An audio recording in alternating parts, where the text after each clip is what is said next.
Hi, I'm John Barnes and I help organizations and people to grow in autonomy. It's where people are able to have autonomy over their work and make better decisions as a result. So what we see is that organizations that work like this, they work faster, they work more creatively, but maybe most importantly, the human beings in them have that autonomy over their work and life that enables them not only to be happier, because when we're in control of our work and lives, we're happier, but we're able to grow, right? We're able to become better versions of ourselves because of the autonomy we've been around. When I meet a leader from an organization, typically they have one of three motivations or a combination of. Typically the first is performance. That's about effectiveness. They want the organization to grow. It might be profit, it might be impact, but there's some desire for performance and growth. The second motivation is normally about processes. That comes from some sort of desire for order, for efficiency, for clarity. You kind of want to get your ducks in a row, basically. And then the third is about people. And that's a desire for people to be engaged in their work, for them to grow, for it to be a meaningful experience, and for us to all to have some sense of autonomy. Now, normally something's not quite right with one or all three of those things. Sometimes that's clear, and sometimes it's more of a kind of instinct. I often meet leaders, for example, who are kind of exhausted from the amount of responsibility that seems to kind of bubble up to the top, always leading that one person responsible for almost everything.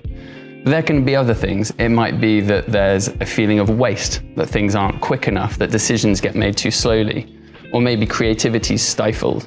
Quite often the problem can be organizational in terms of the culture, right? And so there's some sense that I'd love to do things differently. There must be some other way.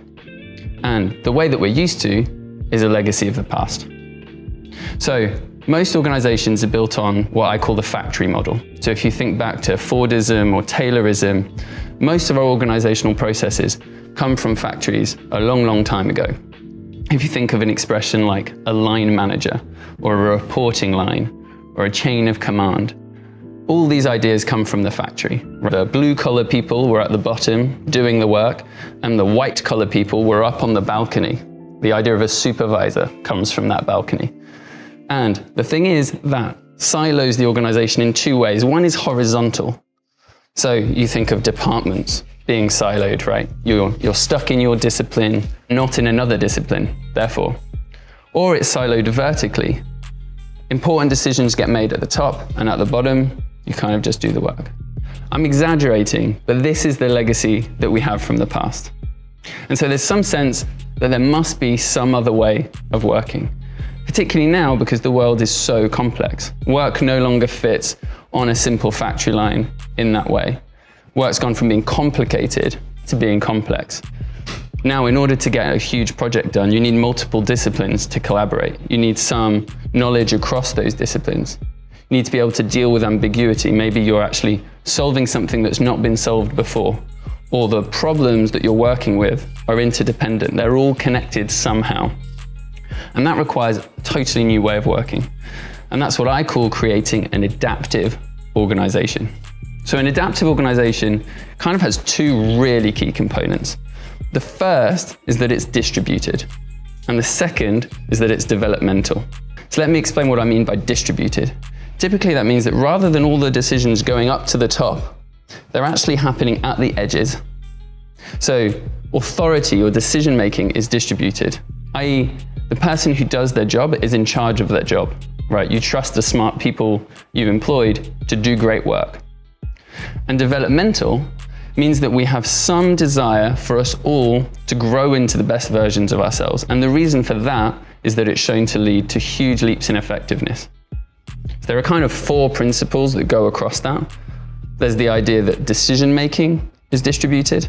There's the idea that roles are fluid. People can move between roles or hold several roles, typically that involve collaborating with all sorts of different people from around the organization. Another principle is transparency. It's absolutely key that you have what's called high information velocity. So that means that information, rather than getting stuck in these boxes, is kind of spinning around the organization at the highest speed possible. Because when we all know what's going on, we make better decisions. And the last one is personal growth. That in order for me to do the best work I can do, I'm constantly putting myself in situations where through autonomy, I'm growing into a better version of myself, able to do better work. So when trying to create an adaptive organization, typically we work across two tracks. The first is about the organization and the teams and people within it, and the second is about the leaders. So when we work with the organization, the first thing to do is simply to listen. Organizations are quirky, they have unique cultures with unique people and messy humans. The second part of the process is to help that group to co-identify what it would like to improve about what it's like to live and work in that organization.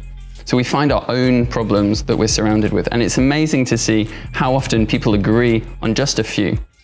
Then we move from co-identifying the problems to co-owning the solutions. It becomes the group's shared responsibility to find ways in order to improve what they want to improve about their own place of work. And then we move into an experimentation phase, and in theory, that never ever ends. This is about looking for new tools and practices where we try something new that might improve one of the key elements of the organization, and then we try and try again. And through these new ways of working and new tools, we're able to suddenly have this kind of compound effect of habits where small changes that aren't disruptive lead over time to a stacking of change, which creates huge changes eventually in the organization without it being felt in that very disruptive sense. Then there's the second track, and that's about working with leaders. Leaders have a unique way of sensing what's going around in the organization, what's appropriate and what's not. But they also have tons of blind spots, like we all do. And so the second part is about personal growth and what I call meta management. Meta management is the idea that managing a group that is autonomous requires a different type of management. What we do in that situation is rather than lead and tell and direct, we manage the group to manage itself. We become some sort of a coach or somebody with the ability to take a step back and help that person, importantly, to take a step back and make the changes they want to see in their work and get better and better at making autonomous decisions as a collective. So when we look at adaptive organizations through these different prisms, we can go back to those three motivations from the beginning: performance, processes, and people. From a performance perspective, an adaptive organization is able to increase growth, increase speed, increase quality of decision making by pushing all of that to the edges of the organization. From a process standpoint, an adaptive organization is able to massively cut waste and increase speed and decrease costs by helping people at the edges of the organization to make their own decisions. No longer is there waste going up and down chains of command, but people closest to the customer, for example, can make decisions of their own accord. And then finally, we have people. There's no doubt that people are most happy when in control of their own work and lives, and autonomy enables that. But importantly, motivation around people really comes into its own because having a sense of autonomy in our workplace puts us in situations where we have no choice but to grow. We have no choice but to become better versions of ourselves in order to become more effective and complete our work. So an adaptive organization is able to complete these three things: performance, people, and processes. And we do it in these two ways: by becoming developmental on the one side and by distributing decision making on the other side. And it's my job to accompany organizations on their journey to becoming more and more autonomous. So if you want more practical tips as to how you might make your teams and organization more autonomous, go to my website, johnbarnes.me, and you'll find I have a free online course that's pretty exhaustive and very detailed that should give you very practical things you can get started with straight away. Thanks for checking out the video, and I'll see you in the next one.